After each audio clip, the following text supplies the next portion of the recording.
Assalamualaikum warahmatullahi wabarakatuh. Waalaikumsalam. Oke, selamat pagi Bapak Ibu semua. Terima kasih sudah meluangkan waktu untuk datang ke acara Diseminasi Budaya Positif sebagai bentuk aksi nyata saya di modul 1.4 di Calon Guru Penggerak Angkatan 9 dari Kota Semarang. Kemudian untuk tujuan diseminasi pada hari ini itu adalah yang pertama, calon guru penggerak berbagi ilmu selama mengikuti program guru penggerak. Dan yang kedua adalah rekan guru di SMK Edukasi Semarang mendapatkan ilmu mengenai budaya positif di sekolah. Jadi tujuan saya untuk mengadakan diseminasi pada pagi hari ini agar teman-teman atau rekan guru semuanya mengalami atau menambah ilmu sesuai dengan apa yang saya dapatkan waktu di program guru penggerak. Kemudian kita ada kesepakatan kelas dulu, ya. Jadi yang pertama, peserta memperhatikan penjelasan dari calon guru penggerak secara antusias dan ini yang penting, bahagia. Ya, jadi usahakan di sini hatinya berbahagia. Jadi untuk ada masalah-masalah di rumah, masalah dengan anak, masalah dengan pacar, tolong disimpan terlebih dahulu. Ya, yang penting bahagia dulu. Yang kedua, peserta mengangkat tangan pada saat ingin bertanya atau berpendapat. Dan yang ketiga, peserta menghargai pendapat dari peserta lain. Kemudian yang keempat adalah peserta diperbolehkan minum selama diseminasi berlangsung. Ya. Kemudian ini dia alur kegiatan diseminasi kita pada pagi hari ini. Yang pertama itu ada pembukaan, yang kedua nanti ada doa, kemudian yang ketiga ada ice breaking, yang keempat ada diseminasi. Diseminasinya nanti ada 7 hal, jadi kita membutuhkan waktu sekitar lebih kurang 60 menit. Kemudian ada sesi tanya jawab, yang keenam ada refleksi, yang ketujuh penutup, dan yang kedelapan adalah foto bersama. Itu yang penting biasanya. Oke. Pembukaan sudah tadi di depan mengenai ada tujuan. Kemudian yang kedua adalah doa dulu. Nah, jadi agar acara pada pagi hari ini dapat berjalan dengan lancar, mari kita berdoa terlebih dahulu. Mari kita berdoa menurut agama dan kepercayaan masing-masing. Berdoa dimulai.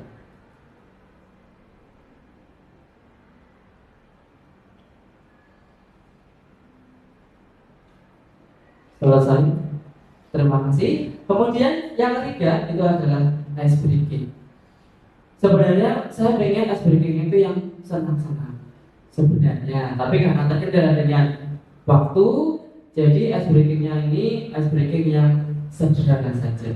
Ya, ini yang biasanya saya terapkan di anak-anak, yaitu pikirkan satu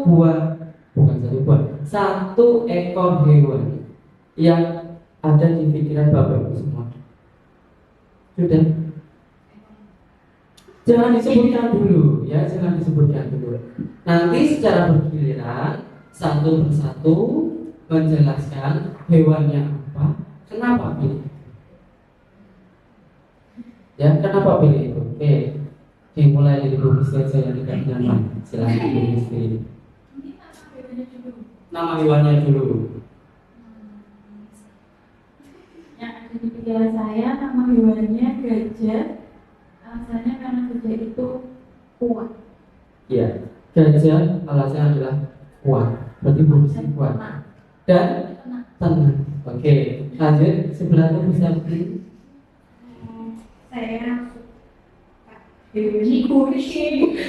Kucing, alasannya apa? Saya pencinta kucing. Karena Bu Sabri pecinta kucing. Oke.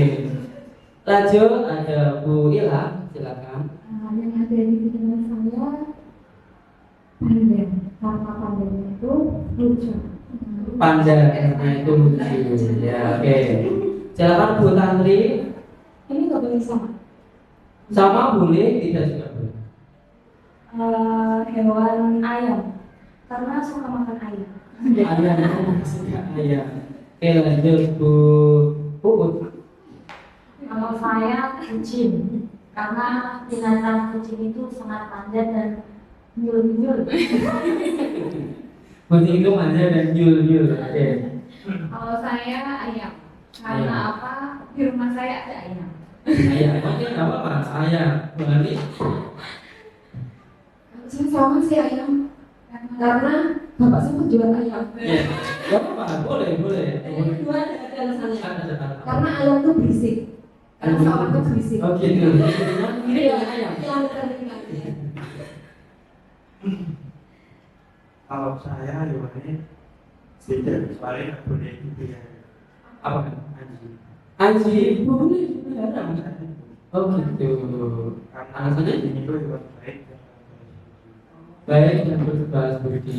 Oke, terima kasih Bapak Ibu. Jadi kenapa ice breakingnya pada hari itu adalah nama hewan yang disukai dan alasannya karena kita harus menghargai adanya perbedaan dari setiap manusia maupun setiap orang. Ya, jadi tujuannya itu. Ya, kita harus bisa menghargai perbedaan yang ada. Meskipun ada yang sama, pasti alasannya berbeda. Ya, jadi seperti itu. Oke, ice breakingnya sudah ya. Nah itu yang salah satu ice breaking yang saya terapkan di kelas. Jadi saya mengetahui apa sih sebenarnya kesukaan mereka dan mereka akan lebih santai kalau ada sesi tanya jawab seperti itu. Jadi tujuan ice breaking seperti itu yang saya lakukan. Dan itu ilmu yang saya peroleh di guru bergerak. Mungkin nanti bisa diterapkan oleh Bapak Ibu dan dengan versi yang berbeda. Oke, selanjutnya. Nah, kita sudah masuk ke materinya ya. Apa-apa kalau sudah masuk ya. Yang pertama adalah perubahan paradigma belajar. Mari bermain, cobalah buka. Nah, tadi main mengenai apa yang kesukaan, sekarang bermain, cobalah buka. Di sini ada aturan mainnya. Yang pertama, silakan bisa berpasangan dengan rekan guru yang ada di sampingnya. Bagi yang ganjil, nanti bisa bergantian. Ini kan ganjil, ya nanti bisa bergantian. Yang kedua, semua peserta mengepalkan tangan nanti. Yang ketiga, bayangkan bahwa di kepala tangan Bapak Ibu semua itu ada barang yang sangat berharga bagi Bapak Ibu. Tidak usah disebutkan barangnya itu apa. Yang penting itu sangat-sangat berharga. Yang keempat, tugas dari rekan guru yang lain itu adalah mencoba dengan segala cara untuk membuka kepala dari rekan kerja yang lain. Lakukan secara bergantian. Silakan. Bisa mencoba untuk merayu. Nggak apa-apa, buat merayu nggak apa-apa. Silakan. Dengan rayuannya tangannya, ingat ya, di kepala tangannya itu adalah barang yang sangat berharga bagi dirinya masing-masing. Barangnya apa? Silakan. Dari syuting sama. Terserah yang penting kok. Berusaha untuk membuka kepala tangan dan tangan. Buka. Isi kepala itu makanan kucing. Ya nggak apa-apa. Ada fitur menyerang ya Pak? Tidak ada fitur menyerang. Tidak ada. Kalau mau membuka ya silakan. Berarti rayuannya mau berarti. Rayuannya mau berarti. Silakan. Lapan cara bergantian ya, bergantian. Ada waktu Ya. Aku merayu harus harus memegang. Dia pakai kata-kata. Iya.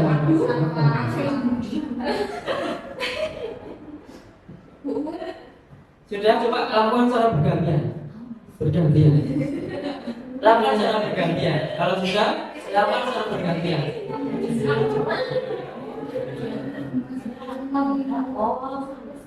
Kalau terbuka Pak? Ya sudah. Gantian.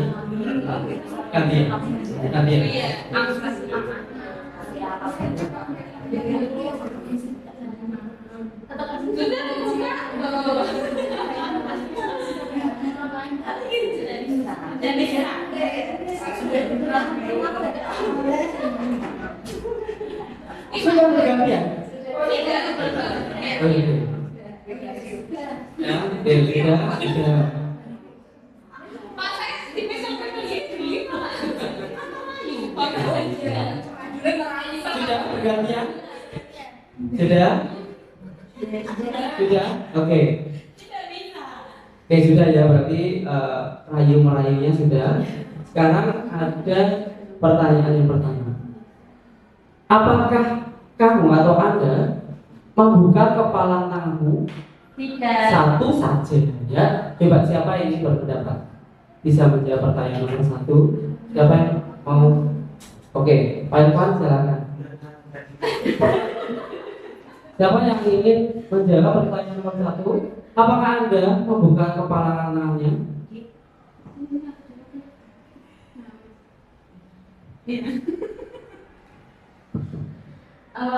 Jawaban pertama tidak. Mengapa? Karena saya ingin sekali menjaga apa yang ada di dalam kepala tangan itu. Jadi saya berharap orang yang ingin membuka itu tidak bisa mendapatkan apa yang ada di dalam kepala itu. Oke, terima kasih. Terima kasih Bu Bos. Berarti Bu Bos tidak membuka kepala tangannya karena ingin mempertanyakan apa yang ada di dalam kepala tangan. Oke, yang kedua. Apakah kamu menutup kepala tanganmu? Siapa? Yang pertanyaan kedua? Yang kedua? Selain buku, tadi sudah. Mungkin yang sebelah sini. Siapa? Bu Sabti? Bu Histi? Oke, Bu Histi silakan.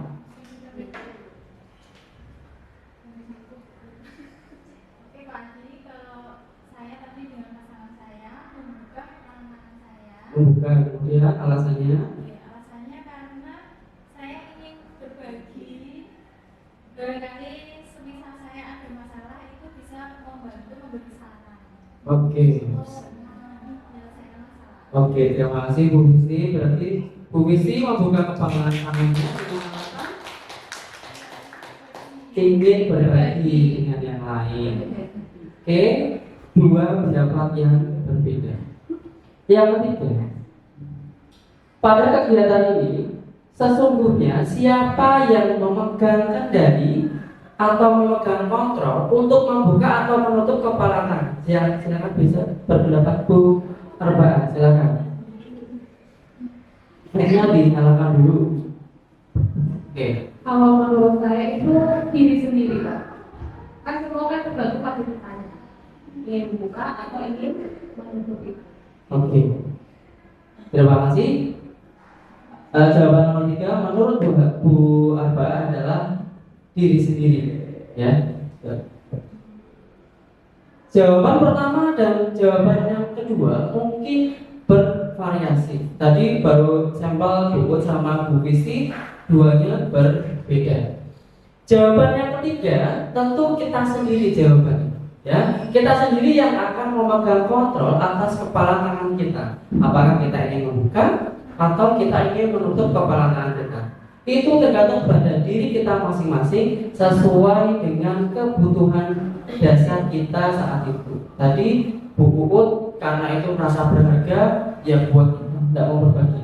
Tapi kalau Bu Visi ingin berbagi biar orang lain juga mengetahui. Ya. Itu paradigma yang pertama. Sekarang miskonsepsi tentang makna kontrol. Psikiater dan pendidik yaitu Dr. William Glasser dalam control theory yang kemudian berkembang dan dinamakan choice theory meluruskan beberapa miskonsepsi tentang makna kontrol. Yang pertama, ilusi bahwa guru dapat mengontrol murid. Guru tidak dapat mengontrol atau memaksa murid untuk melakukan sesuatu. Jika guru terlihat sedang mengontrol murid, maka sebenarnya adalah murid sedang mengizinkan dirinya untuk dikontrol. Yang kemudian, teori kontrol menyatakan bahwa semua perilaku memiliki tujuan. bahkan terhadap perilaku yang tidak disukai. Kemudian ilusi bahwa semua penguatan positif efektif dan bermanfaat. Segala usaha untuk mempengaruhi murid agar mengulangi perilaku tertentu disebut tindakan mengontrol murid. Dalam jangka panjang, mungkin akan menyadari dan mencoba untuk menolak bujukan tersebut. Atau bisa jadi murid akan ketergantungan terhadap guru untuk berusaha. Jadi di sini menurut saya penguatan positif, efektif dan bermanfaat. Salah satu contohnya seperti apa? Yang kedua, ilusi bahwa semua penguatan positif itu efektif dan bermanfaat. Segala usaha untuk mempengaruhi murid agar mengulangi perilaku tertentu itu disebut tindakan. Karena adanya tindakan mengontrol murid tadi, mungkin dalam jangka panjang murid akan menyadari dan bahkan akan menolak tindakan mengontrol tersebut. Atau bisa jadi murid akan ketergantungan terhadap guru untuk berusaha. Jadi di sini guru selalu memberikan apa yang murid butuhkan. Ya, akan memberikan apa yang murid butuhkan, guru selalu memberikan. Jadi di situ lama-lama mungkin murid akan mencoba untuk berusaha tidak, atau mungkin bahkan ketergantungan dengan usaha yang telah diberikan oleh guru tersebut. Kemudian ilusi bahwa kritik dan membuat orang merasa bersalah dapat menguatkan karakter. Dan ini mungkin yang sering kita lakukan. Tindakan ini termasuk mengontrol murid untuk menuju identitas gagal. Karena murid belajar untuk merasa buruk tentang dirinya mereka. Jadi di sini kalau kita pada saat istilahnya menasihati seorang murid atau menasihati kelas kita jangan sampai membuat kelas tersebut atau siswa tersebut merasa bersalah terhadap tindakannya. Karena itu dapat membuat siswa tersebut merasa kalau dia itu gagal, merasa dirinya itu selalu disalahkan dan seterusnya. Ya, itu ilusi. Kalau kritik dan membuat orang merasa bersalah itu adalah dapat menguatkan karakter. Kemudian ilusi bahwa orang dewasa memiliki hak untuk memaksa.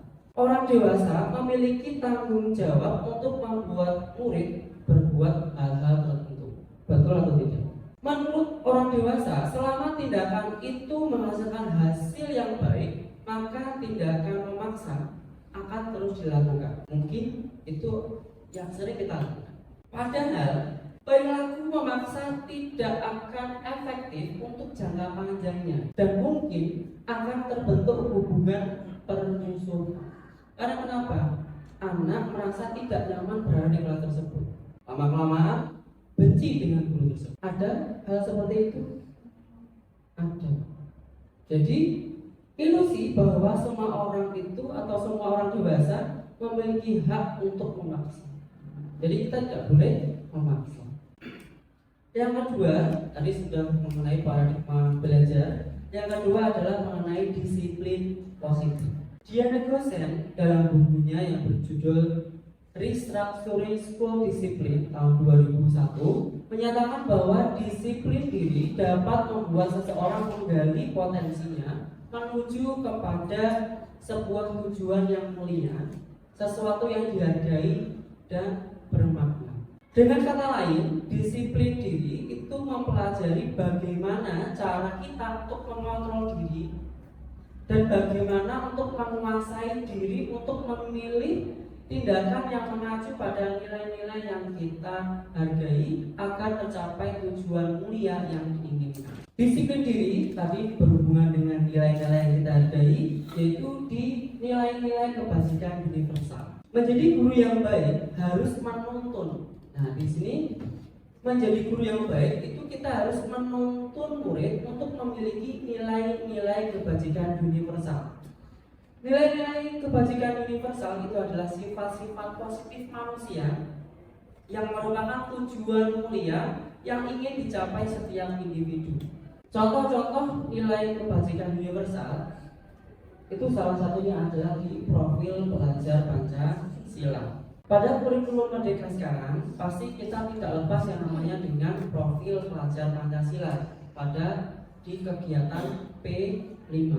Pasti kegiatan di P5 itu mengacunya pada profil pelajar Pancasila, yaitu yang pertama ada beriman, bertakwa kepada Tuhan Yang Maha Esa dan berakhlak mulia. Yang kedua ada berkebinekaan global, bergotong royong, kreatif, bernalar kritis dan mandiri. Ada lagi mengenai contoh dari nilai-nilai kebajikan universal, yaitu dari The Virtuous Project, yaitu proyek nilai-nilai kebajikan. Dan ini sangat banyak. Sebenarnya ada lagi, cuma tidak semua saya tampilkan. Ya, menurut saya ada dua hal tadi mengenai P5 dan The Virtuous Project atau proyek nilai kebajikan ini yang sangat penting menurut saya. Kemudian yang ketiga mengenai motivasi perilaku manusia. Tadi yang pertama sudah ke paradigma belajar bahwa kita tadi ada beberapa ilusi, ya. Kemudian ada nilai-nilai kebajikan universal, yaitu mengenai nilai yang kita percayai. Kemudian ada motivasi perilaku manusia. Gianni Kosen dalam bukunya Restarting School Discipline tadi itu menyatakan ada 3 motivasi perilaku manusia. Berarti motivasi agar melakukan sesuatu, yaitu yang pertama ada untuk menghindari ketidaknyamanan atau hukuman. Yang kedua, untuk mendapatkan imbalan atau penghargaan dari orang lain. Dan yang ketiga itu adalah untuk menjadi orang yang mereka inginkan dan menghargai diri sendiri dengan nilai-nilai yang mereka percayai. Berarti di sini ada 3 hal yang mendasari seseorang untuk berperilaku. Sekarang tindakan yang pertama yaitu untuk menghindari ketidaknyamanan atau hukuman. Perilaku ini merupakan tindakan tingkat terendah dari motivasi perilaku manusia. Pertanyaan yang mungkin sering terucap dari manusia tersebut adalah apa yang akan terjadi jika saya tidak melakukan itu? Pasti sering kalau kita mengajak seseorang untuk apa, nanti enggak seperti itu, apa hukuman bagi saya misalkan? Kalau saya nggak ikut itu kenapa? Itu berarti motivasi untuk menghindari ketidaknyamanan atau hukuman. Kemudian mereka saling menghindari permasalahan dan berpengaruh secara fisik dan psikologis. Dan motivasi ini bersifat eksternal, tidak dari dalam diri tapi dari luar. Kemudian perilaku yang kedua adalah untuk mendapatkan imbalan atau penghargaan dari orang lain. Satu tingkat di atasnya dari motivasi yang tadi. Kemudian pertanyaan yang sering terucap adalah apa yang saya dapatkan apabila melakukan itu? Ya, yang ketiga, menurut mereka mendapatkan pujian itu penting dan berkualitas bagi mereka.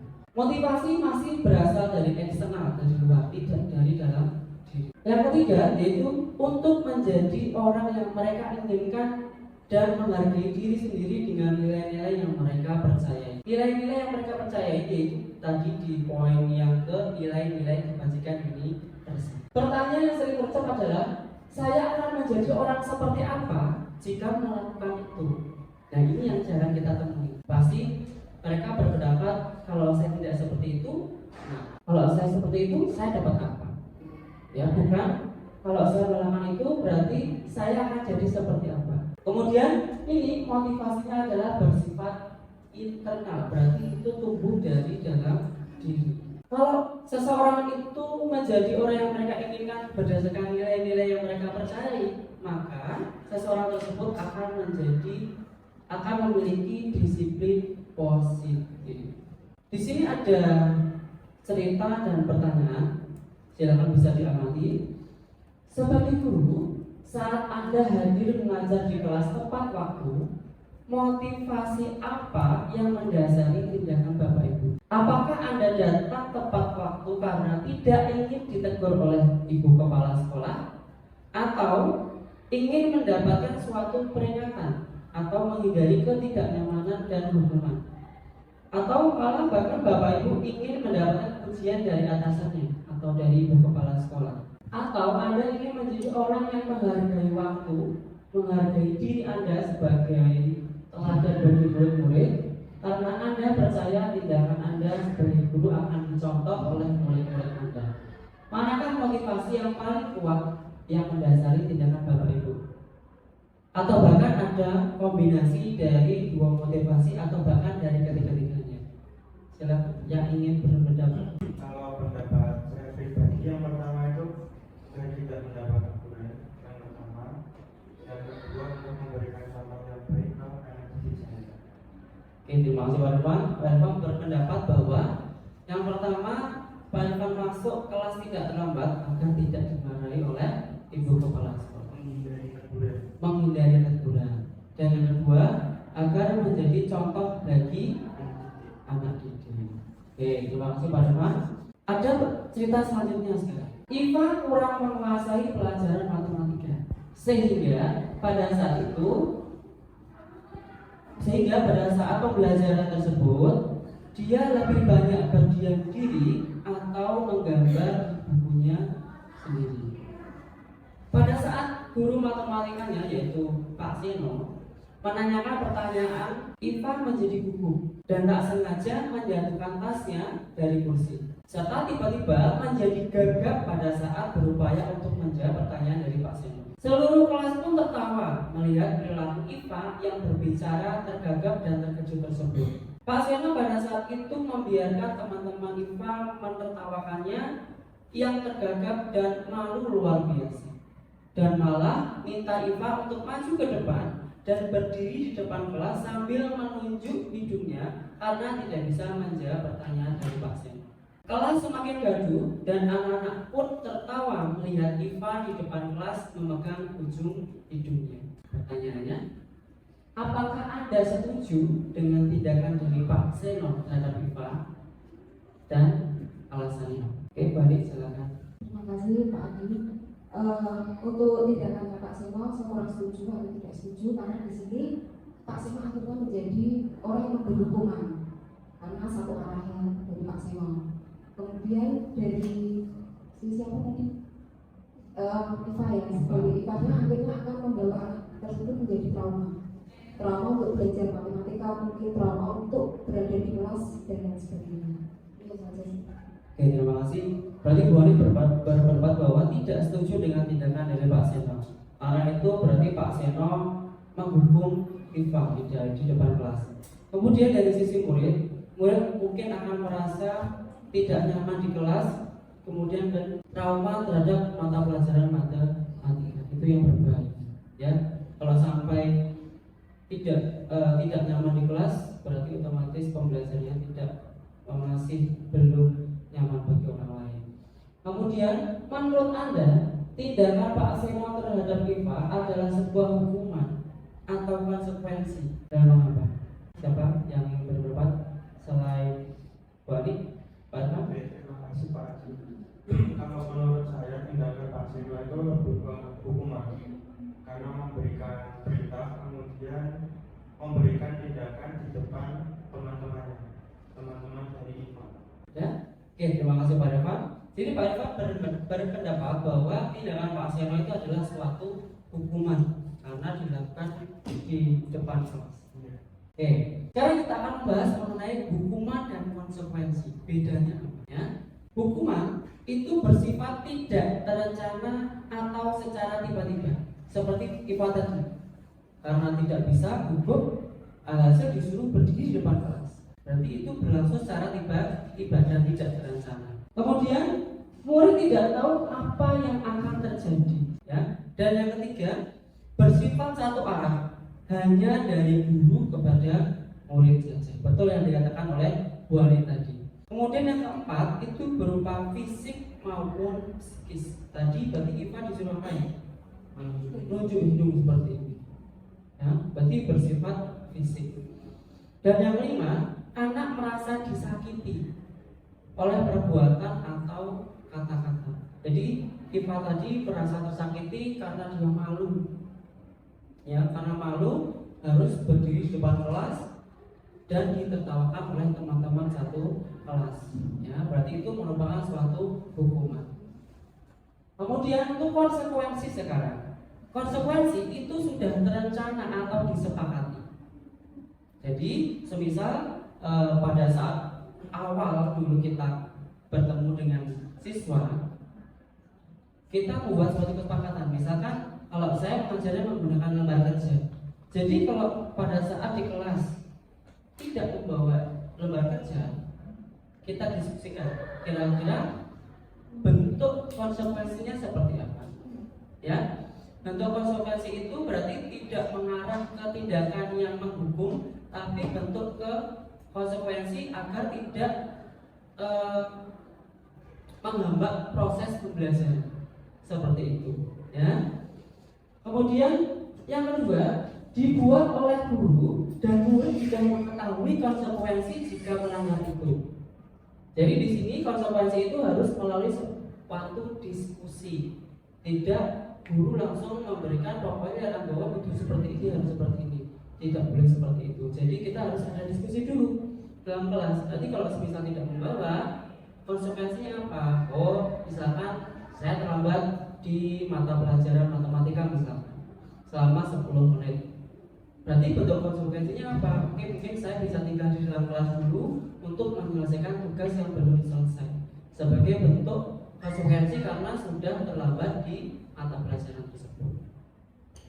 Kemudian murid dibuat tidak nyaman dalam jangka pendek karena tidak disakiti tadi. Mungkin tidak nyamannya hanya sebentar, tidak jangka panjang. Tapi kalau merasa disakiti, kalau sudah hati yang kena, sembuhnya lama. Mungkin Bapak Ibu juga merasakan kalau kita disakiti, hati kita sudah kena, lama sembuhnya. Ya, tapi kalau untuk konsekuensi itu hanya dalam jangka pendek, mungkin hanya di hari itu, besok sudah biasa saja. Ya.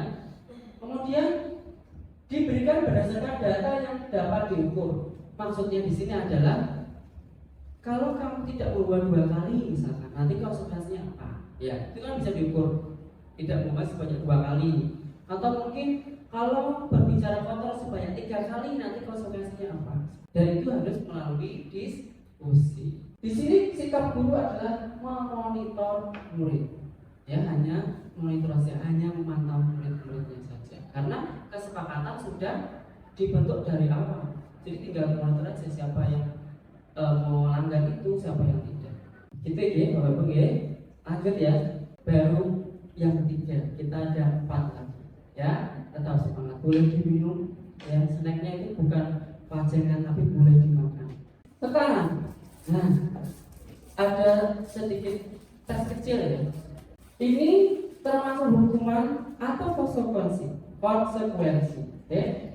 Mencatat 100 kali di dalam buku dengan kalimat saya tidak akan terlambat lagi karena terlambat ke sekolah. Ada yang berpendapat mungkin dari sebelah sini, tadi sebelah sana sering berpendapat juga yang sebelah sini.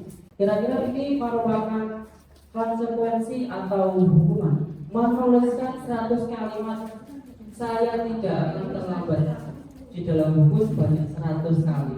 Kira-kira hukuman atau konsekuensi? Terima kasih. Menurut saya terdapat 100 kali di dalam buku itu saya tidak akan terlambat lagi karena terlambat sekarang adalah hukuman. Hukuman. Apakah betul kita cek? Ya, hukuman. Karena bersifat mendadak pada saat itu. Ya. Karena bersifat mendadak. Kalau sudah ada konsekuensi kesepakatan sebelumnya.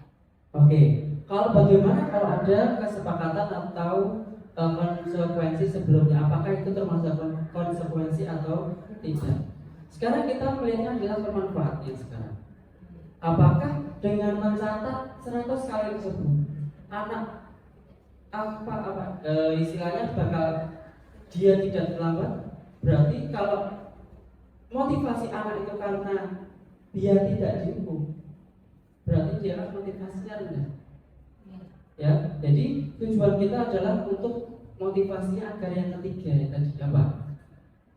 Dia itu melakukan dari dia sendiri. Ya, dari dia sendiri. Berarti untuk mencatat 100 kali mungkin itu tidak ada faedahnya. Jadi ini termasuk hukuman.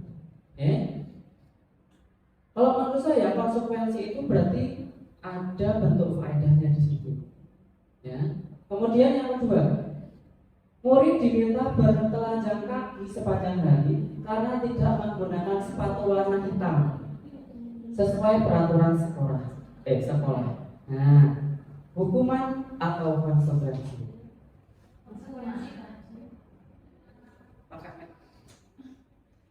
Baik, Pak Adi, kalau menurut saya terkait dengan pernyataan murid diminta bertelanjang kaki sepanjang hari karena tidak menggunakan sepatu warna hitam sesuai peraturan sekolah. Ini adalah bentuk konsekuensi karena pada waktu mendaftar sekolah itu dari pihak sekolah sudah memberikan peraturan-peraturan sekolah yang nanti wajib ditaati. Gitu. Menurut Bu Visi adalah suatu hukuman. Konsekuensi, mohon maaf. Hukuman. Ya, jadi bentuk bertelanjang kaki sama seperti jawaban di pertanyaannya yang tadi yang mencatat 100 kali. Faedahnya, menurut saya ya, gampangnya faedahnya apa kalau dia bertelanjang kaki? Apakah besok dia tidak akan mengulangi lagi? Belum tentu. Karena seperti yang kita lihat, seperti yang kita lihat di sekolah kita, siswa yang tidak tidak memakai sepatu warna hitam atau pantofel akan disita 1. Apakah besoknya jerah? Tidak. Jadi itu termasuk hukuman karena dia mungkin kalau bagi anak yang punya rasa malu, dia bakal malu karena tidak sama seperti teman-teman yang lain. Berarti kan itu membuat malu dan termasuk ciri-ciri dari hukuman. Gitu, ya. Yang ketiga, kehilangan 10 menit jam istirahat untuk mengerjakan tugas karena terlambat datang dan tertinggal pelajaran. Konsekuensi atau hukuman?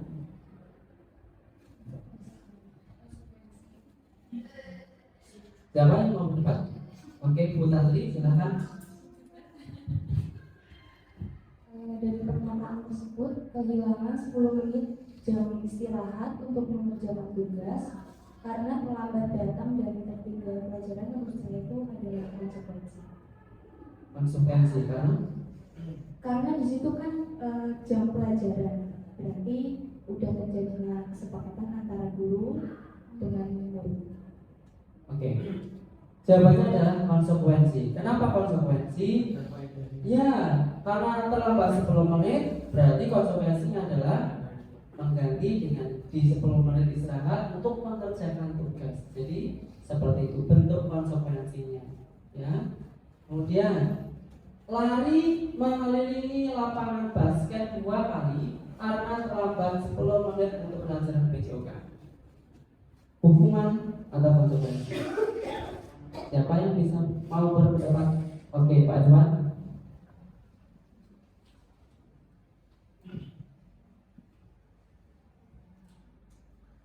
Baik, terima kasih Pak Adi. Kalau menurut saya itu konsekuensi. Alasannya Pak?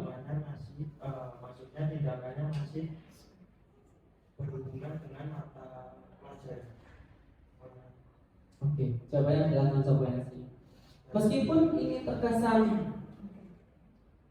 mengelilingi berarti terkesan mendukung, tapi di sini bisa kita gunakan karena ada anggaran PJOK itu sebagai bentuk pemanasan sebelum pelajaran PJOK.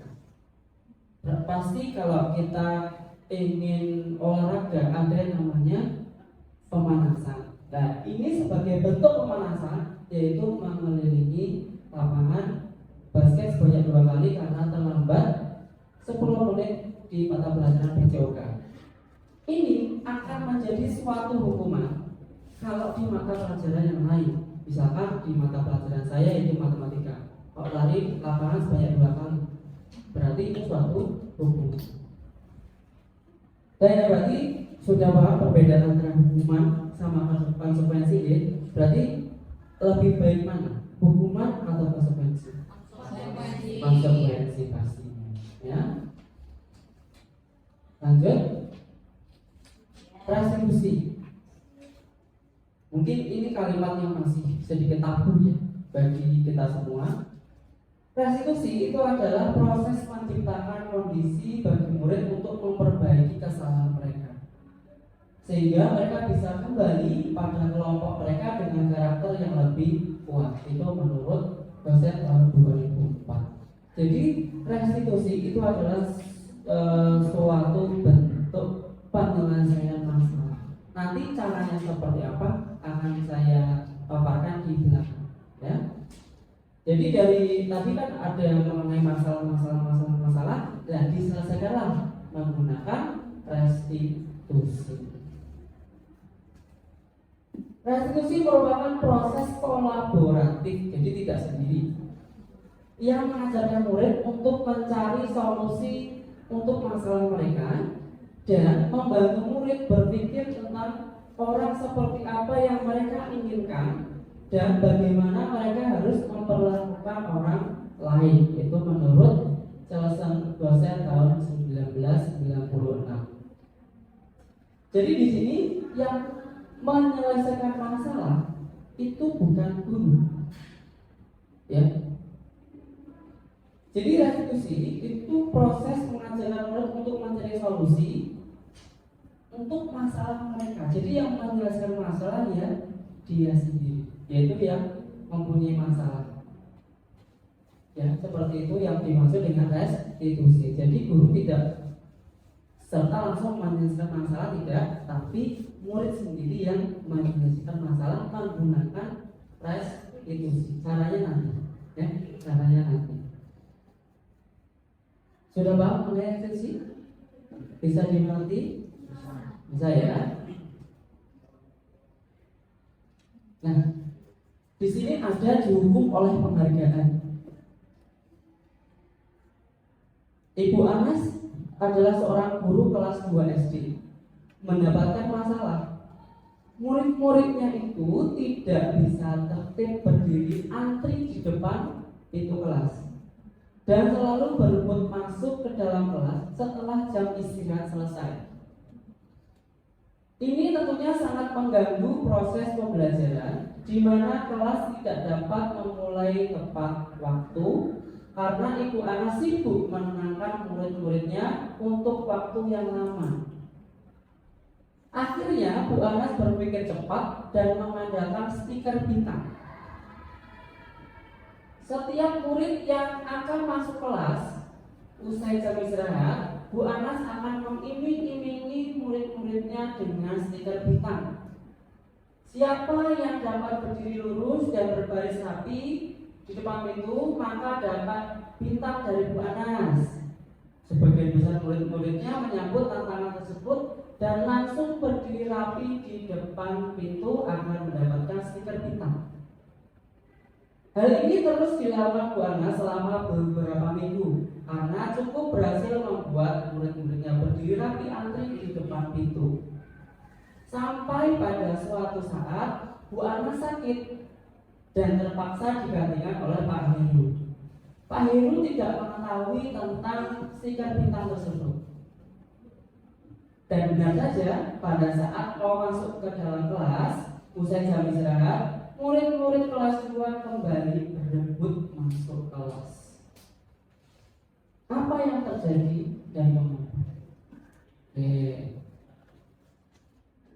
Sudah tahu masalah dari Ibu Anas? Dan oke. Silakan Bapak Ibu berpendapat. Kira-kira apa yang terjadi dan kenapa seperti itu?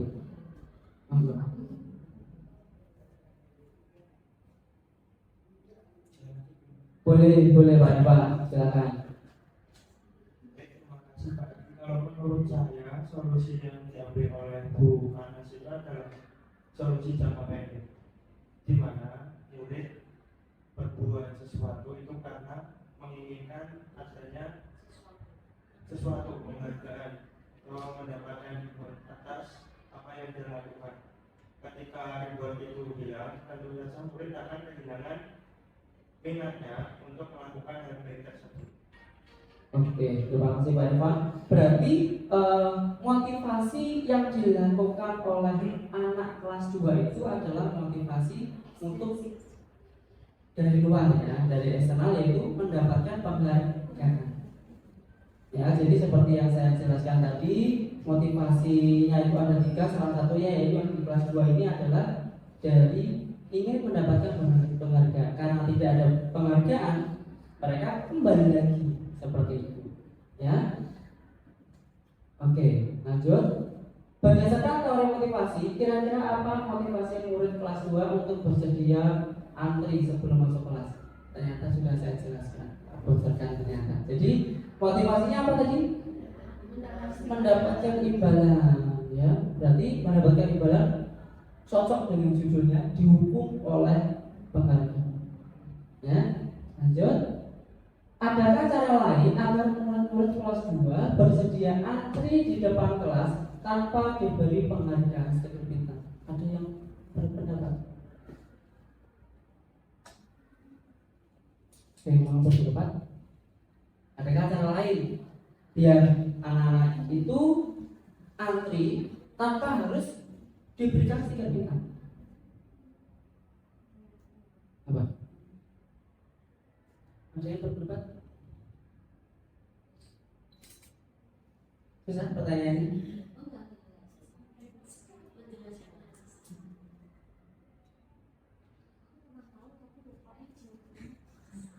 Di sini tidak ada jawaban yang salah maupun jawaban yang benar, ya, semuanya sama-sama benarnya. Ada yang mau berpendapat?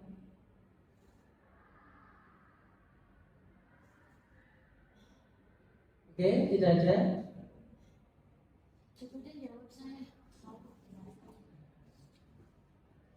Oke, terima kasih tadi. Mungkin agar murid bersedia antri di depan kelas tanpa diberi penghargaan stiker tadi, mungkin langkahnya adalah Bu Anas bisa memberikan sebuah cerita atau sebuah motivasi yang kaitannya bahwa fungsi dan tujuan untuk melakukan antri atau berbaris dengan rapi itu untuk apa. Jadi di sini kita lebih mengajarkan lebih kepada fungsi dan tujuannya. Jadi bukan dengan kamu kalau sudah melakukan A, artinya kamu nanti mendapatkan ini seperti itu. Itu sih mungkin kalau dari saya. Terima kasih. Oke, terima kasih Bu Ut. Berarti solusi yang ditawarkan oleh Bu Ut adalah dengan memberikan motivasi kepada siswa bahwa tujuan untuk antri itu adalah seperti itu. Itu kan maksudnya Bu Ut? Iya. Ada lagi yang mau berpendapat cara lain? Tidak ada? Sudah cukup ya, berarti lanjut ya. Kalau dari saya, kalau saya boleh berpendapat, mungkin dengan adanya suatu kesepakatan kelas tadi yang saya jelaskan di depan. Jadi agar tidak terjadi suatu hukuman karena mereka itu susah diatur, maka harus ada konsekuensi. Kalau tidak berbaris rapi, berarti konsekuensinya mungkin bisa seperti itu cara lainnya, ya. Lanjut, dan di sini ada Bapak Mas, yaitu namanya adalah Alfikon, yaitu pada tahun 1995 mengemukakan baik penghargaan maupun hukuman itu adalah cara untuk mengontrol perilaku seseorang yang menghancurkan potensi untuk pembelajaran yang sesungguhnya. Ya, jadi pemberian hukuman ataupun penghargaan itu adalah sebagai bentuk menghancurkan potensi untuk pembelajaran yang sesungguhnya. Tindakan belajar itu sendiri adalah penghargaan yang sesungguhnya. Jadi anak bisa membaca itu kelas berapa ya biasanya ya? Kelas 1 ya. Jadi wujud penghargaannya misalkan kelas 1 karena awalnya belum bisa membaca, misalkan BA, CA, baca. Kalau bisa langsung baca itu adalah bentuk penghargaan yang sebenarnya. Ternyata saya bisa. Berarti itu bentuk penghargaan. Jadi murid adalah seperti itu. Dia bisa melakukan apa? Itu adalah penghargaan yang sesungguhnya, ya. Tindakan memberikan penghargaan itu sama dengan menghukum seseorang. Itu versi dari Bapak Alfi. Lanjut ya. Tadi kan mengenai penghargaan. Pengaruh jangka pendek dan jangka panjang dari suatu penghargaan sekarang. Penghargaan itu efektif jika kita menginginkan seseorang. Maaf, seperti tidak sini aja ya. Penghargaan efektif jika kita menginginkan seseorang melakukan sesuatu yang kita inginkan dalam jangka pendek. Jika kita menggunakan penghargaan lagi dan lagi, maka orang tersebut akan merasa ketergantungan pada penghargaan yang diberikan, serta kehilangan motivasi dari dalam. Jadi penghargaan itu kalau dilakukan terus-menerus itu sebagai hal yang tidak baik. Jika kita mendapatkan penghargaan untuk melakukan sesuatu yang baik, maka selain kita senantiasa berharap mendapatkan penghargaan tersebut, kita pun menjadi tidak menyadari bahwa tindakan baik yang kita lakukan. Jadi lama-kelamaan dia tidak akan sadar bahwa itu tindakan baik. Ya. Penghargaan itu bagus kalau untuk jangka pendek, tapi tidak untuk jangka panjang. Kemudian penghargaan itu tidak efektif. Suatu penghargaan adalah suatu benda atau peristiwa yang diinginkan yang dibuat dengan persyaratan tertentu. Hanya jika Anda melakukan hal ini, maka Anda akan mendapatkan penghargaan yang diinginkan. Jika saya mengharapkan suatu penghargaan dan tidak mendapatkannya, maka saya akan kecewa dan berkecil hati. Serta kemungkinan lain, lain kali saya tidak akan berusaha sekeras sebelumnya. Jika kita memberikan seseorang suatu penghargaan untuk melakukan sesuatu, maka kita harus terus-menerus memberikan penghargaan itu. Jika kita ingin orang tersebut meneruskan perilaku yang kita inginkan. Orang yang berusaha berhenti merokok atau orang yang berusaha diet atau menguruskan badan, bila diberikan penghargaan hampir pasti tidak berhasil. Misalkan saya diiming-imingi kalau diet bakal dapat mobil misalnya, ya berarti diet saya bakal hilang lama-lama. Atau mungkin bisa juga siswa kita misalnya dan ranking 1 bakal dapat SPP 300.000 misalnya, dapat uang 300.000 misalkan. Nanti lama-lama hal seperti itu akan membuat teman-teman yang lain akan merasa iri dengan hal tersebut. Jadi mereka pengen yang satu bukan karena mereka ingin pandai, tapi karena wujud iming-iming uang. Itu tidak baik ya. Selanjutnya itu adalah penghargaan merusak hubungan. Kalau langsung aja ya, intinya dari penghargaan merusak hubungan itu adalah kecemburuan sosial. Jadi kalau tadi seperti yang saya jelaskan ada ranking 1, ranking 2, ranking 3, maka akan terjadi hubungan yang rusak antara teman yang dapatkan ranking 1 dan ranking 2 dan ranking 3. Seperti itu yang dimaksudkan penghargaan akan merusak hubungan. Kemudian penghargaan akan mematikan kreativitas. Murid-murid yang diminta untuk berpikir mengenai hadiah atau penghargaan yang bisa mereka dapatkan bila berhasil menulis sebuah puisi. Kreativitas kelompok murid-murid akan menjadi berkurang dibandingkan dengan yang tidak diberitahu tentang hadiah yang bisa mereka terima. Jadi anak yang diberitahu dulu dengan anak yang tidak diberitahu masalah hadiah, kreativitasnya lebih baik yang tidak diberitahu.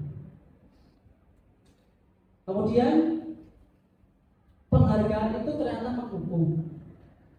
Penghargaan itu menghukum, berarti mereka yang tidak mendapatkan penghargaan, misalnya dalam sistem ranking tadi, mereka yang mendapatkan ranking kedua akan merasa paling dihukum karena tidak dapat ranking 1, tidak dapat SP, tidak dapat uang 300.000 misalkan. Selain akan merusak hubungan, akan itu sebagai menghukum. Memberikan penghargaan dan hukuman adalah hal yang sama, karena keduanya mencoba mengendalikan perilaku seseorang. Lanjut. Motivasi dari dalam diri atau intrinsik. Saat seorang anak belajar untuk pertama kali menghubungkan huruf-huruf dengan kata, serta menyadari bahwa ia dapat membaca, timbul pijar di matanya dan sebuah senyuman di wajahnya. Anak tersebut begitu gembira bahwa ia telah mempelajari dan menguasai suatu keterampilan baru. Kesadaran akan kemampuan bahwa dia sudah dapat membaca sesungguhnya sudah merupakan sebuah penghargaan yang saya jelaskan tadi. Ya, jadi bentuk penghargaan yang sebenarnya adalah mereka belajar itu sendiri adalah wujud suatu penghargaan. Kita yang keempat yaitu mengenai kebutuhan dasar manusia. Yang pertama tadi mengenai paradigma belajar, kemudian yang kedua kita belajar apa tadi? Kok kita belajar? Saya menyampaikan apa? Yang kedua nilai jika, yang ketiga mengenai motivasi perilaku manusia. Nah, yang keempat saya akan menyampaikan mengenai kebutuhan dasar dari manusia.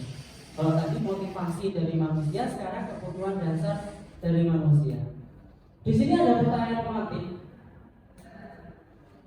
Ibu Ambar itu adalah guru wali kelas 2A di SD Pelita Hati. Sedang bingung menghadapi ulah salah satu murid di kelasnya, yaitu Doni. Beberapa anak di kelas 2A telah datang kepadanya dan mengeluh bahwa Doni seringkali meminta bekal makan siang mereka dengan paksa.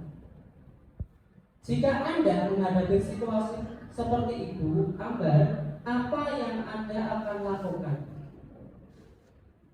Menurut Anda, kira-kira apa alasan Doni melakukan hal tersebut? Nah, coba, siapa yang ingin berpendapat? Apa yang akan Bapak Ibu lakukan kalau dikeluhkan ada anak yang mengambil makanan temannya dengan paksa? Kemudian apa kira-kira alasan Doni meminta makan siang temannya tersebut? Baik, terima kasih Pak. Oke, silakan. Kita harus mengetahui dulu saatnya jam ke-6 dimulai. It's time to begin the 6th lesson. masalah di sini adalah ketika Doni meminta bekal makanan dari temannya, berarti problemnya kan dengan itu.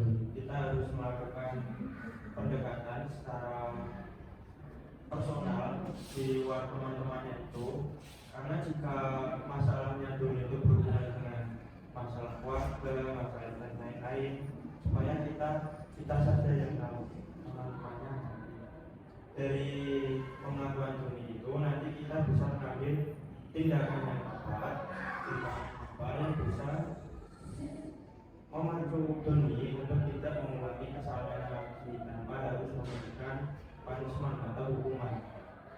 Oke, terima kasih sudah dijelaskan dengan gamblang oleh Pak Evan bahwa kita harus melakukan pendekatan terlebih dahulu dan bertanya kenapa sih Doni seperti itu, alasannya apa? Pasti setiap anak memiliki alasan kenapa berbuat sesuatu. Lanjut ya. Kebutuhan dasar manusia yaitu ada 5. Ya. Yang pertama adalah bertahan hidup. Yang kedua, kasih sayang dan rasa diterima. Dan yang ketiga, kebebasan. Yang keempat, kesenangan. Dan yang kelima adalah penguasaan. Jadi Doni melakukan hal tersebut mungkin bisa di salah satu dari kelima kebutuhan dasar manusia. Sekarang kebutuhan dasar yang pertama itu adalah kebutuhan bertahan hidup. Kebutuhan bertahan hidup atau survival adalah kebutuhan yang bersifat fisiologis untuk bertahan hidup, misalnya mengenai kesehatan, rumah, dan makan. Dalam kasus Doni di atas, apabila jawaban Doni itu ketika ditanya oleh Ibu Ambar adalah karena ia lapar dan orang tuanya itu tidak membawakannya bekal makan siang, maka kebutuhan dasarnya adalah untuk bertahan hidup karena tidak dibawakan bekal oleh ibunya karena dia lapar. Berarti butuh makanan sehingga dia butuh yang namanya bertahan hidup. Itu yang pertama tadi ya. Kemudian yang kedua adalah kasih sayang dan rasa diterima.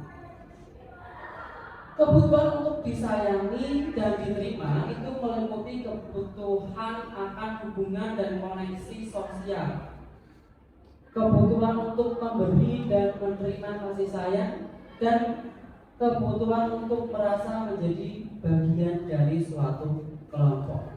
Sekarang dari kasus Doni tadi, apabila Doni menjawab alasannya itu karena merasa senang temannya jadi memperhatikan dia, maka tindakan melaporkan kepada gurunya dan gurunya memberitahu orang tuanya, jadi orang tuanya akan memperhatikan Doni.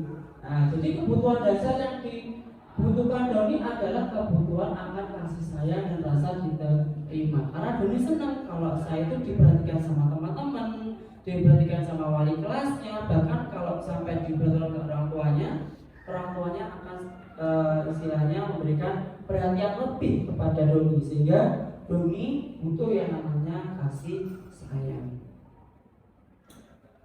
Satu cerita yang sama tapi alasannya bisa berbeda-beda. Yang ketiga yaitu kebutuhan dasar, yaitu penguasaan. Kebutuhan ini meliputi keinginan untuk dianggap berharga, bisa membuat perbedaan, bisa membuat pencapaian kompeten diakui maupun dihormati. Dalam kasus Doni di atas, apabila itu Doni menjawab ia merasa hebat karena temannya jadi takut kepada dia dan menuruti apa yang Doni inginkan, maka Doni itu berusaha memenuhi kebutuhan dasar hidupnya, yaitu mengenai penguasaan. Karena dia senang bisa ngatur temannya dan temannya takut kepada Doni. Kemudian kebutuhan dasar yang keempat itu adalah kebebasan. Anak-anak yang dengan kebutuhan kebebasan yang tinggi itu menginginkan pilihan. Mereka perlu banyak bergerak dan suka mencoba-coba. Tidak terlalu terpengaruh dengan orang lain dan senang mencoba hal baru dan menarik. Dari kasusnya Doni, kalau dia itu butuh yang namanya kebebasan, berarti dia akan menjawab dia merasa bosan dengan bekal yang dibawakan oleh orang tuanya. Jadi dia ingin merasakan punya temannya itu seperti apa. Karena dia ingin ciri-ciri dari kebebasan adalah suka mencoba-coba, ya, senang mencoba hal baru dan menarik. Mungkin masakan dari teman-temannya, orang tua temannya lebih enak, mungkin lebih bervariasi. Oh, belum pernah makan itu, jadi saya pernah makan itu. Ya, berarti dia butuh yang namanya kebebasan, mencoba hal-hal baru. Kemudian kebutuhan dasar yang selanjutnya adalah kesenangan. Anak-anak dengan kebutuhan dasar kesenangan yang tinggi biasanya ingin menikmati apa yang dilakukan. Mereka juga bisa berkonsentrasi saat mengerjakan hal yang disenangi. Mereka suka permainan dan suka mengoleksi barang, suka bergurau, suka melucu dan juga menggemaskan. Bahkan saat mereka bertingkah laku buruk pun mereka masih terlihat lucu. Nah, dari kasus Doni, bila Doni menjawab ia melakukannya karena iseng saja, dan ia menikmati ekspresi wajah dari teman-temannya yang kesal karena dia ambil makanannya, maka ekspresi teman-temannya itu menurut Doni lucu, ya, sehingga dia berusaha memenuhi kebutuhannya, yaitu merasa senang dan lesu, langsung nangis, ada yang lesu, nangis, ada yang diam saja. Dia suka ekspresi seperti itu. Ya, makanya usil biar saya senang loh. Dia nangis, saya suka itu. Saya suka melihat Bu Arba nangis karena berarti dia lagi butuh yang namanya kesenangan. Seperti itu, ya. Jadi ada 5 kebutuhan dasar. Yang pertama tadi ada bertahan hidup, ya. Kemudian yang kedua ada penguasaan, apalagi rasa diterima, kemudian kebebasan, dan yang kelima ini adalah kesenangan. Jadi ada 5 hal mengenai apa tadi? Ini mengenai apa? Kebutuhan dasar manusia. Saya sampai break kalau ini kebutuhan dasar manusia. Oke, lanjut ya.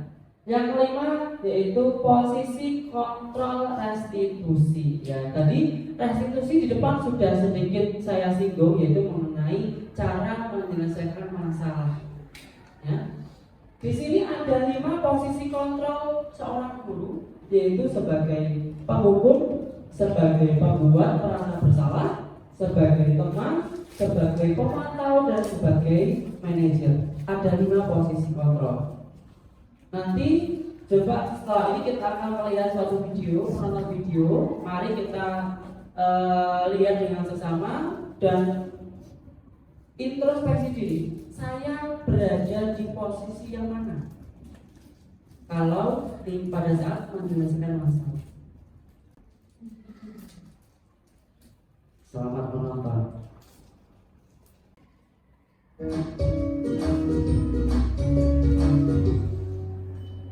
Salam bahagia Ibu dan Bapak Guru hebat.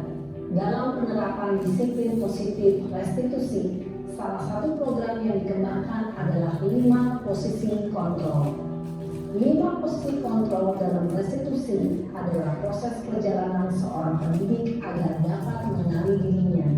Pada video kali ini, kita akan membahas tentang 5 posisi kontrol yang dikembangkan oleh Diane Glosser dan contoh penerapannya.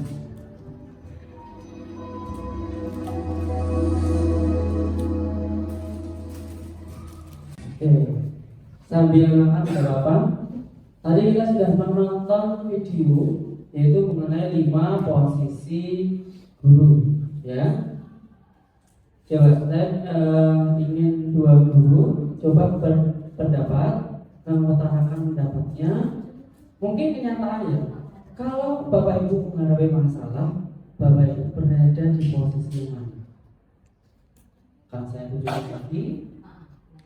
Ada penghukum, pembuat merasa bersalah, sebagai teman, sebagai pemantau, dan sebagai manajer. Siapa? Satu dulu yang ingin menyampaikan pendapatnya. Siapa? Dulu.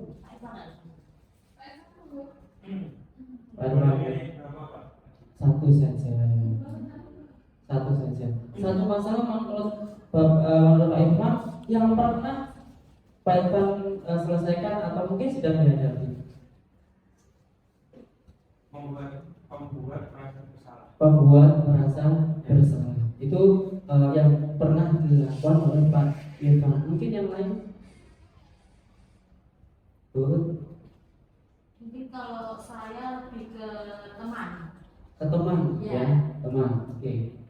Ada mungkin Pak Irfan tadi sebagai pembuat merasa bersalah, Buut sebagai teman. Mungkin untuk yang guru-guru yang lain mungkin ada yang sama, ada yang berbeda. Lanjut.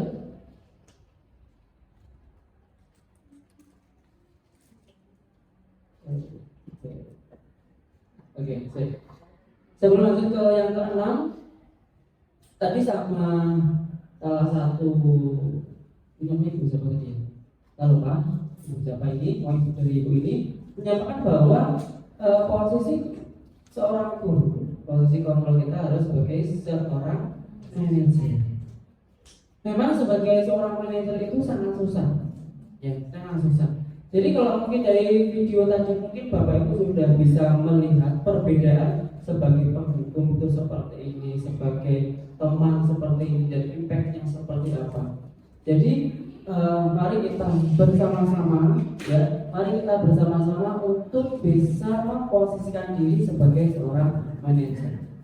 Susah pasti, tapi kalau kita tidak mencoba, kita tidak akan tahu. Jadi kalau kita pernah mencoba sebagai manajer, kita bisa introspeksi diri, ternyata saya sebagai manajer itu susahnya di poin A, jadi akan kita perbaiki di poin A dan seterusnya. Seperti itu, ya. Posisi kontrol sudah, sekarang kita ke yang ke-6, yaitu mengenai keyakinan kelas. Mengapa keyakinan kelas? Mengapa tidak peraturan kelas saja? Nah, di sini. Keyakinan itu adalah nilai-nilai kebajikan universal bagi yang di depan tadi. Ada yang disiplin, ada yang bertanggung jawab, ya, ada kebersihan juga, dan lain sebagainya. Itu adalah nilai-nilai universal. Keyakinan adalah nilai-nilai kebajikan universal yang disepakati secara tersirat dan tersurat, lepas dari latar belakang suku, negara, bahasa maupun agama. Itu pengertian dari keyakinan. Nilai-nilai kebajikan akan menekankan pada keyakinan seseorang akan lebih memotivasi seseorang dari dalam diri. Seperti yang saya sampaikan di depan tadi, motivasi yang paling baik adalah motivasi yang berasal dari dalam diri, ya. Seseorang akan lebih tergerak dan bersemangat untuk menjalankan keyakinannya daripada hanya sekedar mengikuti serangkaian peraturan tertulis tanpa makna. Bukan saya menggurui, tidak. Tapi dengan peraturan-peraturan yang sangat banyak di dalam kelas, mungkin ada beberapa yang tidak nyaman dengan peraturan tersebut. Betul? Itu sudah pasti. Maka sebelum membuat peraturan, lebih baik kita ke keyakinan kelas. Jadi kalau keyakinan kelas itu bentuk kesepakatan dari satu kelas, ya, bentuk kesepakatan dari satu kelas.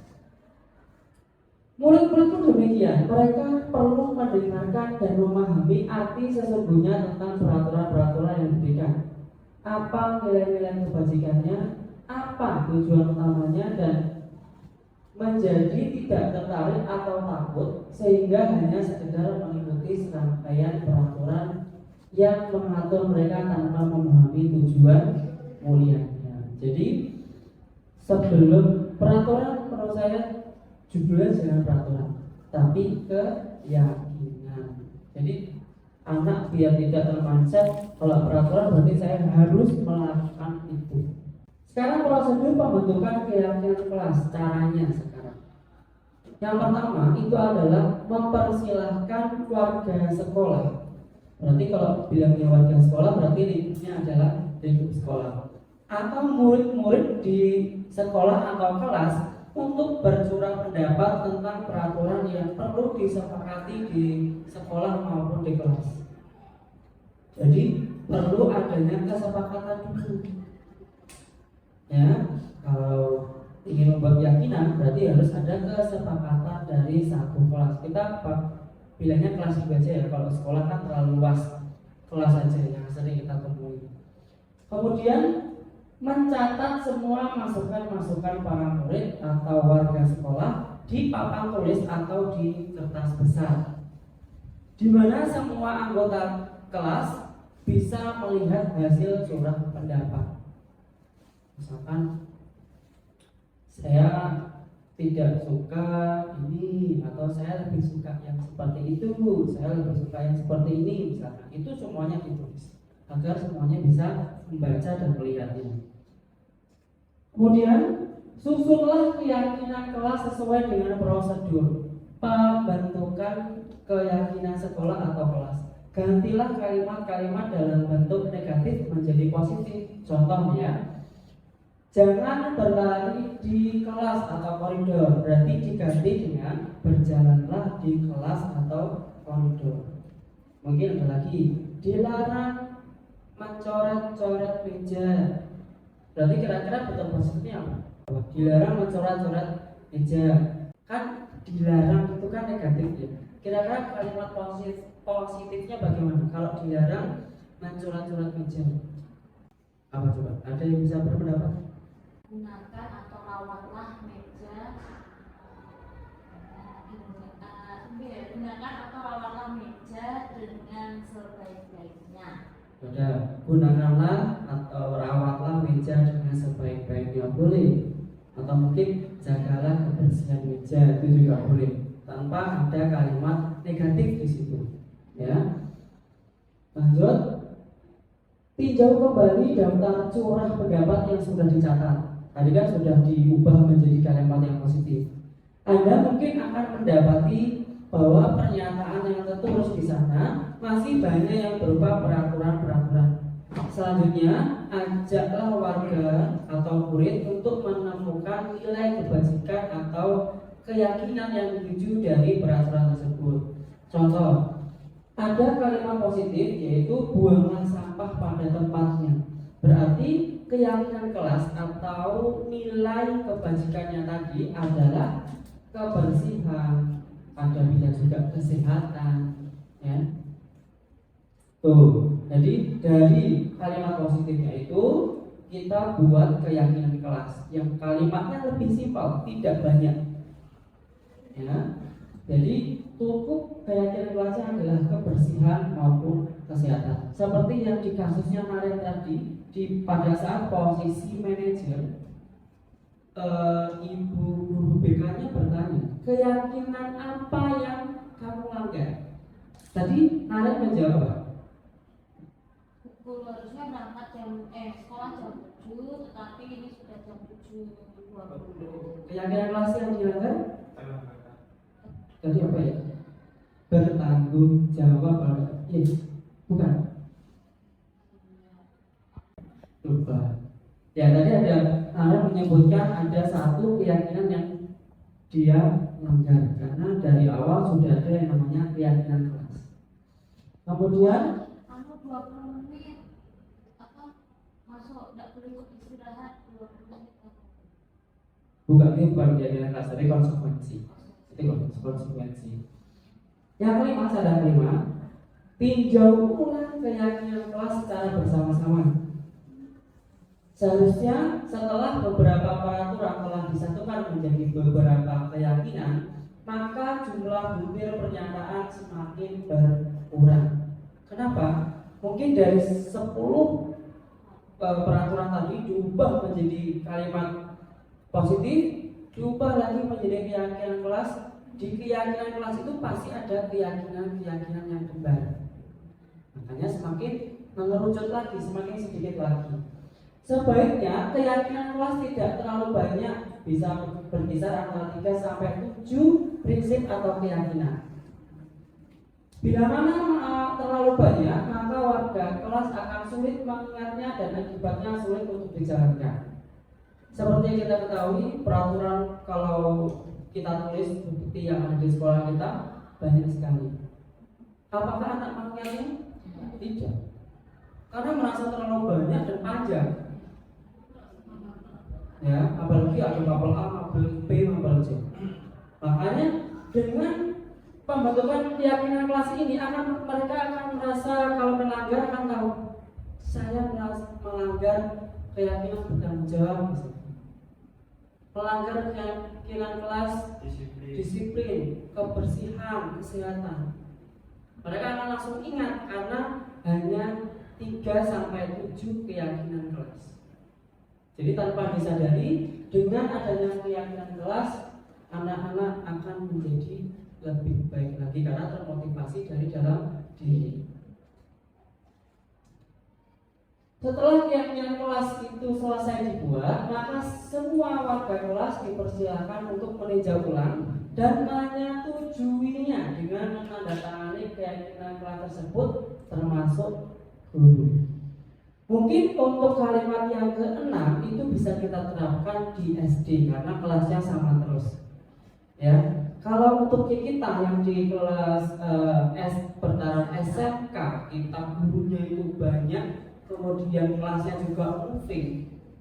Mungkin itu bisa kita sepakati atau kita gunakan wali kelas saja yang bertanda tangan sama siswanya, kemudian ditaruh di map kelasnya masing-masing. Kalau kita tempel di kelas tidak mungkin, karena kelasnya yang menggunakan kelas itu banyak sekali, sehingga kita bisa taruh di dalam map atau ya bisa juga dalam kelas, tapi sangat beresiko untuk tidak diingat. Yang ketujuh, keyakinan kelas selanjutnya bisa dilekatkan di dinding agar mudah dilihat oleh warga kelas. Ini yang susah karena kita SMK. Tapi pasti ada cara lain agar ini bisa selalu diingat. Ya. WA group bisa di grup kelas masing-masing kelas punya.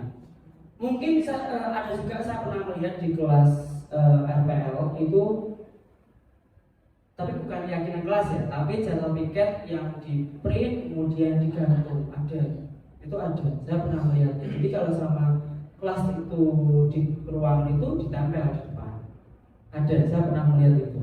Tidak diambil. Kita moving tidak diambil. Ada yang seperti itu. Mungkin keyakinan kelas bisa kita siasati seperti itu karena tidak bisa ditempel di dalam kelas. Lanjut, nah ini adalah sub materi kita yang terakhir, yaitu mengenai segitiga restitusi. Dari sekian banyak tadi kita sudah mengenai paradigma belajar, nilai-nilai universal, kemudian motivasi dari diri, kemudian apa lagi itu?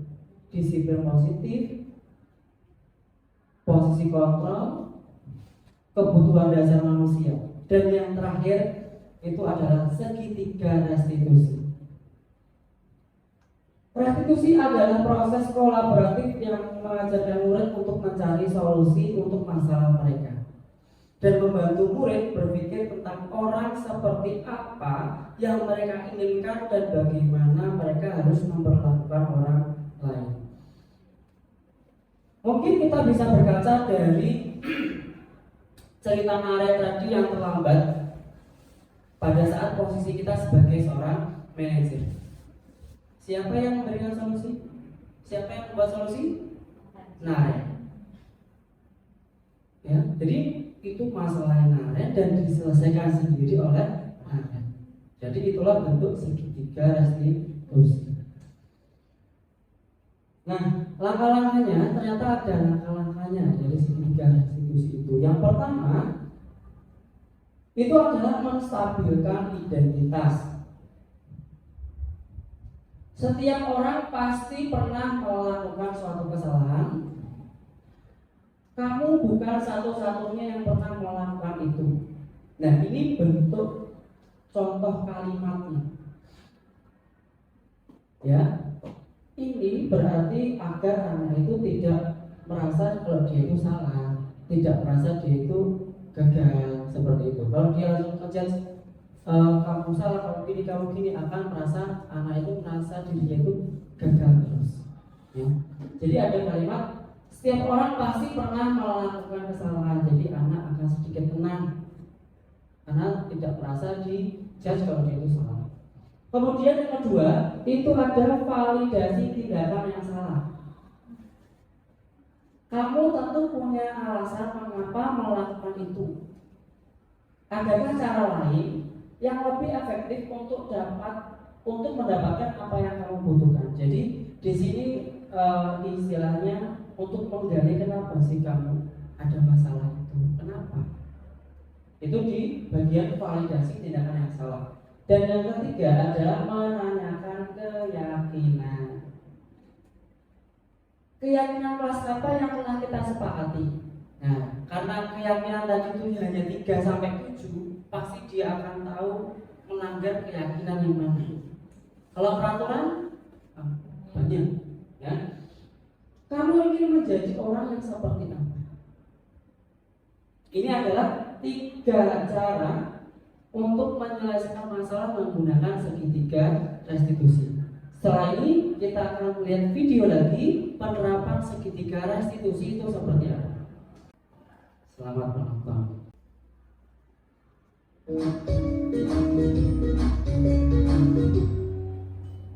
Salam dan bahagia Ibu dan Bapak guru hebat. Pada video kali ini kita akan membahas tentang salah satu program disiplin positif yang diterapkan di lingkungan sekolah yang dikenal dengan nama restitusi.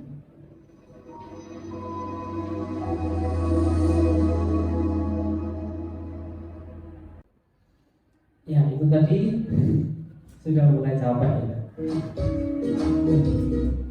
Tadi penerapan segitiga restitusi. Jadi tadi ada seorang anak yang dipanggil BK. Nah, dipanggil BK, dia dikatai tukang fitnah. Tapi apa yang dilakukan oleh Bapak Guru BK tadi? Melakukan segitiga restitusi, yaitu mengenai validasi tindakan yang salah. Tadi apa? Yang pertama, saya buatkan dulu. Yang pertama yaitu menstabilkan identitas. Tadi Bapak bilang apa? Bapaknya tadi bilang apa? Pasti kamu marah kalau dikatakan seperti itu. Ingat kan tadi? Bapaknya bilang seperti itu. Itu berarti termasuk menstabilkan identitas. Validasi tindakan yang salah. Bapaknya bilang apa? Iya, tadi ide apa? Nah, jadi di bagian validasi tindakan yang salah, bapaknya bilang kamu pasti melakukan itu, ada alasannya bukan? Nah, kemudian menanyakan keyakinan. Tadi bapaknya bilang apa? Ya. Keyakinan apa yang kamu yakini dan yang tidak sesuai itu apa? Ya. Jadi di situ langkah segitiga restitusi yang Bapak Guru BK terapkan tadi itu dapat menyelesaikan masalah seperti itu. Cuma kalau diceritain tadi masalah solusinya apa tadi? Ya, si anaknya mau memperbaiki diri, mau untuk tadi ya, proaktif, kemudian mau untuk bertanggung jawab. Jadi tanya jawab, sudah ada yang perlu ditanyakan dari hari ini, kegiatan diseminasi hari ini? Ada 7 hal yang saya sampaikan tadi. Ada yang perlu ditanyakan? Apa? Silakan Pak.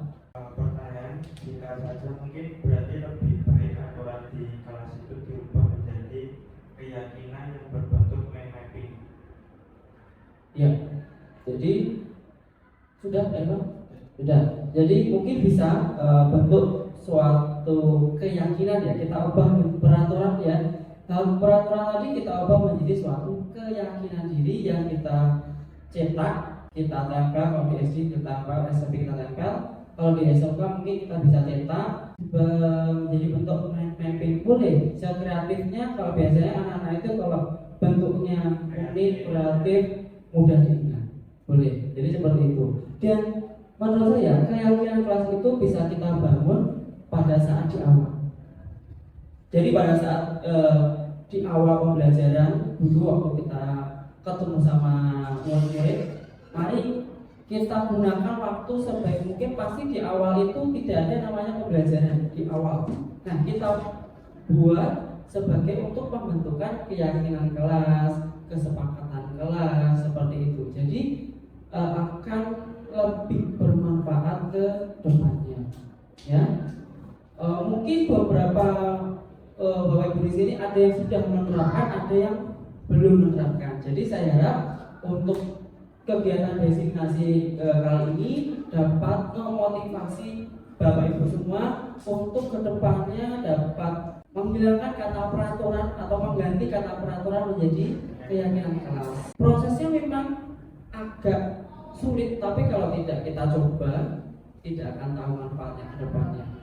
Kemudian kita membuat kesepakatan kelas biar tidak ada yang namanya kata menghukum. Adanya apa? Konsekuensi. Ya, jadi jangan sampai kita menghukum sampai membuat anak itu merasa malu. Takutnya apa nanti kalau anak merasa malu, benci sama kita, benci sama mapel kita.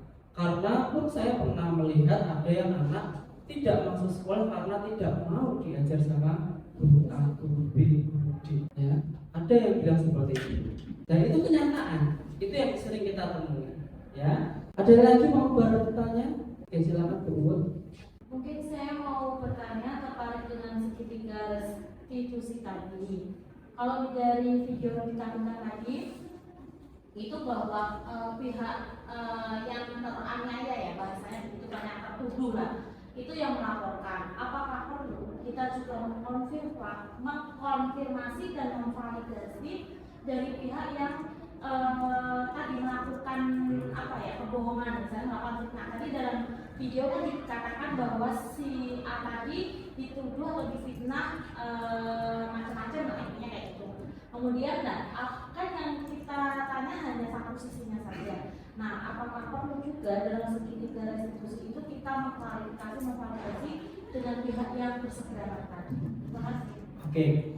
Saya mau sedikit meluruskan dulu sebelum menjawab pertanyaan dari Bu Uwut. Poin yang kita lihat dari video tadi adalah si anak itu membentak-bentak temannya tadi. Poinnya di situ. Jadi masalahnya di situ. Jadi perlu penjelasan saya menggunakan segitiga restitusi. Tapi dengan menjawab pertanyaan dari Bu Uwut sudah jelas. Kita harus konfirmasi dulu ke teman yang satunya yang merasa yang dia itu memfitnah, itu alasannya apa. Pasti kita perlu yang namanya segitiga restitusi. Kenapa dia melakukan seperti itu? Ya, jadi meskipun anak tadi yang ini tadi di video itu merasa difitnah, tapi yang kita lihat adalah tadi dia itu membentak temannya tadi. Kenapa kok membentak? Nah, ternyata saya difitnah seperti itu. Berarti sudah tahu kalau dia itu salah. Meskipun dia difitnah, tapi dia salah juga. Kenapa? Bentak-bentak tadi. Ya, berarti ada salah satu keyakinan yang dia dilanggar seperti itu. Oke, ada pertanyaan lagi? Sudah cukup? Ya, oke. Alhamdulillah sesi kita diseminasi hari ini sudah selesai. Semoga diseminasi yang saya lakukan ini menjadi bahan untuk lebih baik ke depan. Oke, kita refleksi dulu. Ya, refleksinya kita menggunakan 4F, yaitu fact atau fakta, feeling atau perasaan, finding atau pembelajaran, dan yang keempat adalah future atau bentuk perubahannya.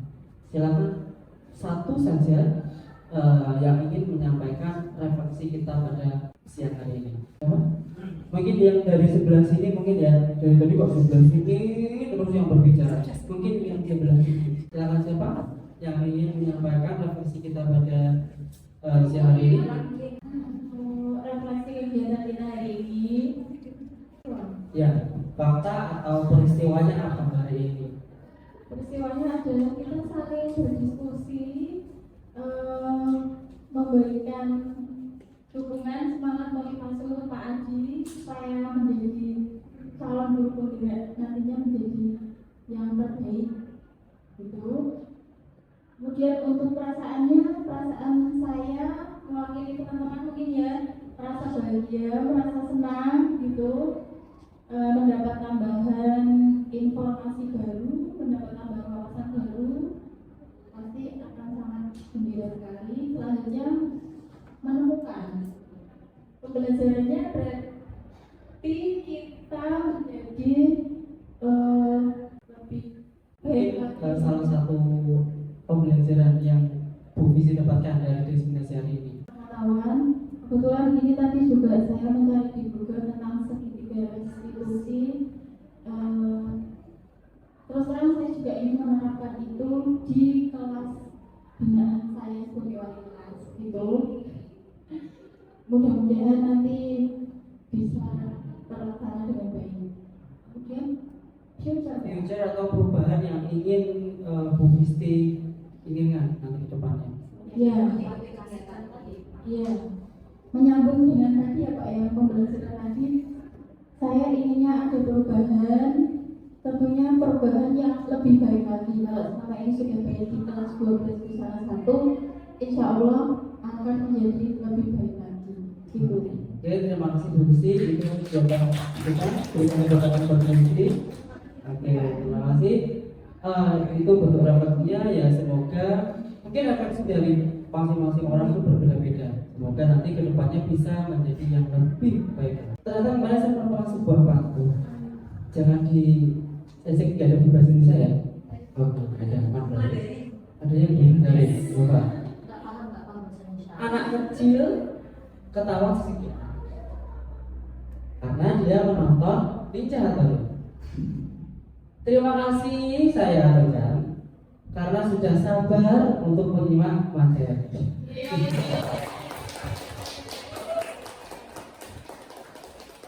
Oke, terima kasih. Berarti sesi terakhir adalah foto. Tapi sebelum kita foto, saya tutup dulu karena foto itu biasanya kita membutuhkan waktu yang agak lama.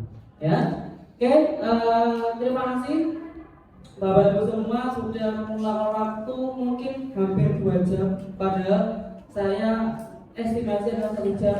Ternyata bisa follow sampai 2 jam. Alhamdulillah. Terima kasih. Semoga materi yang saya sampaikan itu bermanfaat dan bisa diterapkan dalam kehidupan sehari-hari. Terima kasih. Kalau saya ada salah, mohon maaf. Wassalamualaikum warahmatullahi wabarakatuh. Assalamualaikum warahmatullahi wabarakatuh. Waalaikumsalam warahmatullahi wabarakatuh. Oke, selamat pagi. Pagi. Ada yang tidak masuk hari ini? Ada. Siapa? Andika. Sama? Oh, hanya Andika. Oke, Andika tidak masuk karena sakit. Oke, semoga Andika lekas sembuh. Oke. Kegiatan pada pagi hari ini kita akan melakukan pembuatan atau pembentukan keyakinan kelas. Ya, tujuan kita hari ini itu apa sih keyakinan kelas itu? Keyakinan kelas adalah nilai-nilai yang kita percayai dan kita bawa sampai nanti. Seperti yang kita tahu, kalian selalu memahami apa yang namanya peraturan. Betul? Kalian tahu peraturan di kelas ini? Tahu? Oke. Keyakinan kelas itu berarti merubah peraturan yang ada di dalam kelas menjadi suatu keyakinan bersama. Kalau peraturan sangat banyak dan pasti susah untuk diingat. Tapi kalau keyakinan kelas itu pasti mudah diingat. Oleh karena itu, Pak Adi minta tolong nanti setiap anak menuliskan 1 buah peraturan yang ada di kelas maupun peraturan yang kalian pahami. Bisa dimengerti? Oke, saya bagi ya. Warnanya Pak Adi bebas. Gak usah kasih nama, cukup tuliskan 1 buah peraturan saja. Peraturan. Kalau sudah, silakan nanti bisa ditempelkan di depan. Jangan lupa ambil solasinya.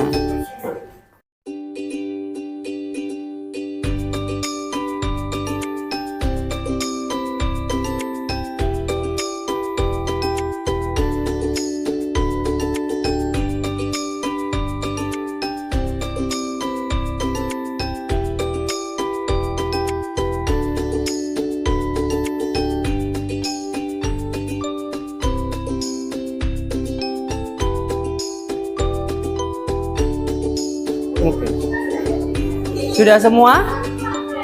Oke, sudah semua. Sekarang kita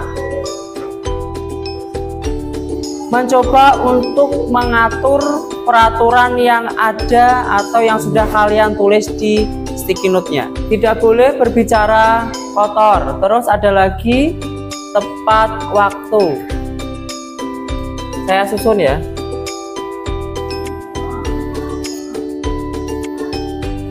Saya susun biar sesuai dengan jenisnya. Oke, menjaga kebersihan. Oke. Ternyata dari beberapa peraturan kelas yang kalian ketahui ada berapa itu? 1, 2, 3, 4, 5, 6, 7, 8. Ada 8 poin yang bisa kita kelompokkan menjadi 1. Sekarang kita mengubah kalimat negatif menjadi suatu kalimat yang positif. Dari beberapa tulisan teman-teman kalian, ternyata ada beberapa kalimat yang masih menggunakan kalimat negatif. Menghargai sesama teman. Oke, sudah, silakan duduk. Terima kasih Inaya. Sekarang kita membuat keyakinan kelasnya melalui nilai-nilai kebajikan. Sudah dibuka nilai-nilai kebajikan yang telah saya kirimkan? Nah, kita sepakati dulu kira-kira untuk yang disiplin, kemudian memakai pantofel pada saat tidak praktek, itu berarti nilai kebajikannya apa? Tanggung jawab, setuju? Setuju? Oke, berarti yang pertama ada tanggung jawab. Oke, sudah, berarti menghargai sesama teman sudah? Sudah, tadi yaitu termasuk toleransi.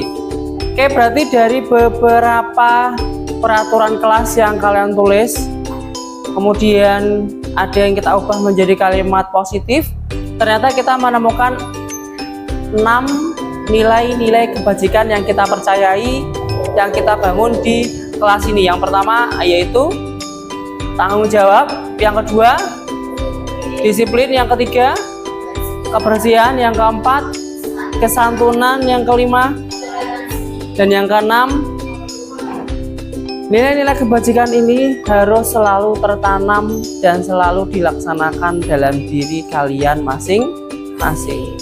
Sekarang dari nilai-nilai kebajikan yang telah dituliskan, Pak Adi minta tolong untuk dituliskan di atas kertas ini. Oke, keyakinan kelasnya sudah terbentuk dan sudah termuat di papan yang telah Pak Adi siapkan. Sekarang kalian harus menandatangani keyakinan kelas ini, ya. Secara bergantian, silakan bisa maju ke depan untuk tanda tangan di sebaliknya sini, ya.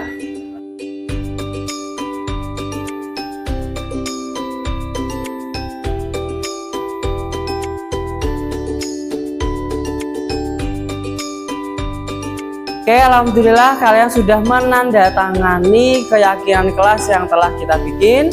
Semoga keyakinan kelas ini bisa memberikan perubahan yang baik terhadap diri kalian masing-masing. Keyakinan kelas ini harus tertempel di dalam kelas karena kelas kita itu selalu moving. Jadi kita buat yang bisa dipindah-pindah. Sekarang kita gabungkan ke depan agar selalu ingat dan hafal. Sebelah sini ya.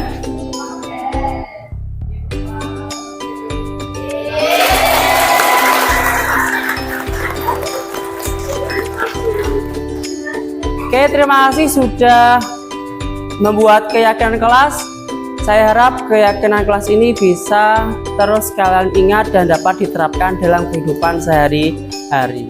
Terima kasih. Wassalamualaikum warahmatullahi wabarakatuh. Waalaikumsalam warahmatullahi wabarakatuh.